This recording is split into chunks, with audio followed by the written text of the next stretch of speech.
ఎవరిని ఇక్కడే ఉంటాం, ఈ టౌన్లోనే ఉంటాం, మీ కళ్ళ ముందరే తిరుగుతాం, మీకు కనబడుతూ ఉంటాం. మీ ప్రలోభాలు చూద్దాం, మీ బెదిరింపులు చూస్తాం.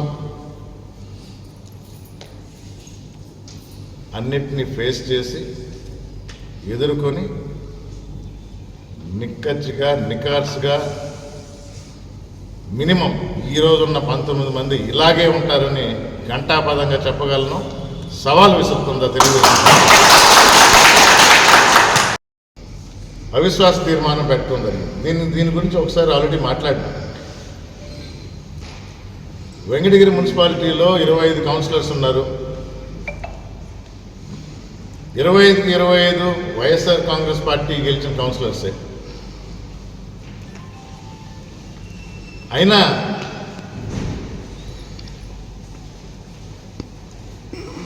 తెలుగుదేశం పార్టీ అవిశ్వాస తీర్మానం పెట్టడం జరిగింది.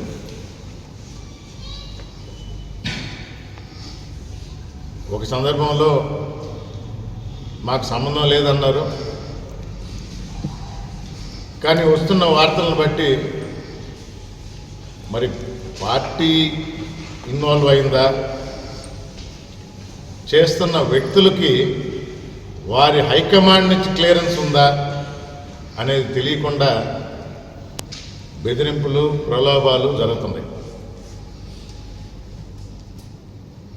ఇప్పటికీ 3 సార్లు నేను వెంకటగిరికి వచ్చినప్పుడల్లా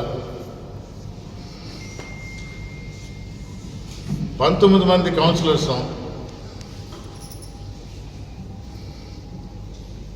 19 మంది కౌన్సిలర్స్ రావటం, కలిసి కూర్చోవటం, మంచి చెడులు మాట్లాడుకోవటం ప్రతిసారి జరిగింది. మధ్యలో ఎన్ని ప్రలోభాలు వచ్చినా, ఎన్ని బెదిరింపులు వచ్చినా ఏ ఒక్కరూ తగ్గలేదు, తరగలేదు.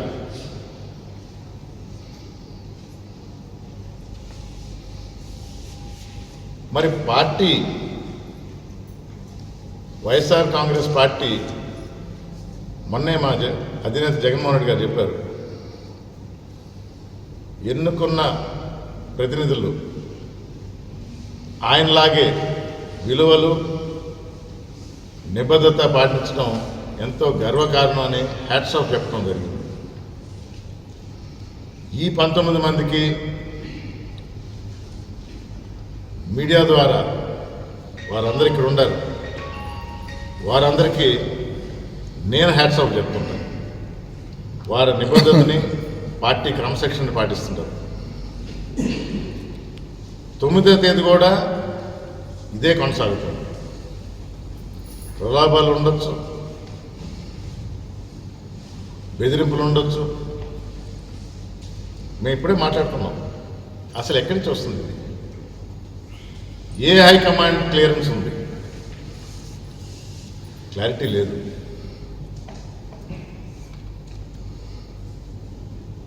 తెలుగుదేశం పార్టీ రంగంలోకి దిగింది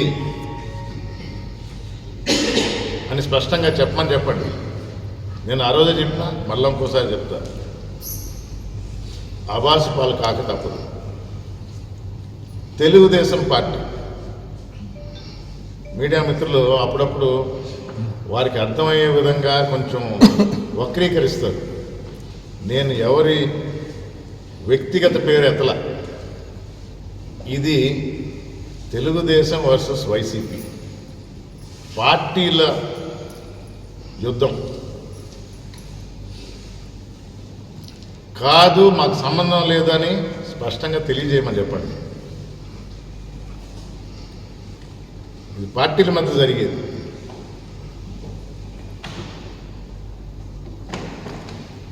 మొన్నటికి మొన్న బై ఎలక్షన్స్ జరిగితే చిన్నవే మెజారిటీ వైఎస్ఆర్ కాంగ్రెస్ పార్టీ నిలబడింది.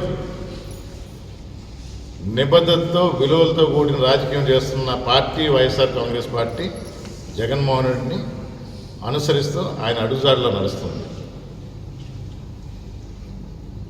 మున్సిపాలిటీలో కూడా అదే. 19 మందికి 19 మంది ఉండరు. 25 గెలిచాం, 6 మంది రేపు తేలుతుంది. ఏ విధంగా కరువిప్పగలుగుతుందా, మారతారా, సరైన మార్గం ఎంచుకుంటారా అనేది వారి విజ్ఞతకే వదిలేస్తున్నారు.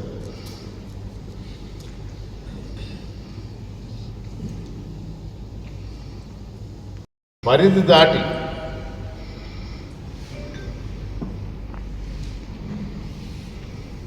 వైఎస్ఆర్ కాంగ్రెస్ పార్టీ కార్యకర్తలను కానీ నాయకులను కానీ టార్గెట్ చేస్తే ఊరుకునేది లేదని పలు సందర్భాల్లో చెప్పడం జరిగింది. న్యాయపరంగానే పోరాడతాం, విషయాలు పై అధికారులకు తెలియజేస్తాం, కోర్టుకు వెళతాం. ప్రతి ఒక్కరూ మూల్యం చెల్లించుకోక తప్పదు. మీడియా మిత్రుల ద్వారా మరొకసారి మీకు విన్నవించుకుంటుండా, రూలింగ్ గవర్నమెంట్ ఉన్నప్పుడు ఆ పార్టీ కార్యకర్తలకు కానీ నాయకులకు కానీ 4 పనులు ఎక్కువ చేయాలనుకుంటే చేసుకోండి. కానీ అపోజిషన్లో ఉన్నాం కదా అని వైఎస్ఆర్ కాంగ్రెస్ పార్టీ నాయకులను కానీ కార్యకర్తలను కానీ టార్గెట్ చేస్తే వదిలేది లేదు. వారికి అండగా ఎంత చిన్న విషయమైనా, ఎంత పెద్ద విషయమైనా, ఎంత పెద్ద వ్యక్తి ఇన్వాల్వ్ అయినా కూడా వారి ముందరుండి ఈ నియోజకవర్గం ఇన్ఛార్జిగా మా కార్యకర్తలకు అండగా ఉంటాను. అది కోర్టు ద్వారా కానీ పై ఆఫీసర్ల ద్వారా కానీ న్యాయం జరిగే వరకు పోరాడతారని మీ ద్వారా తెలియజేస్తున్నాను.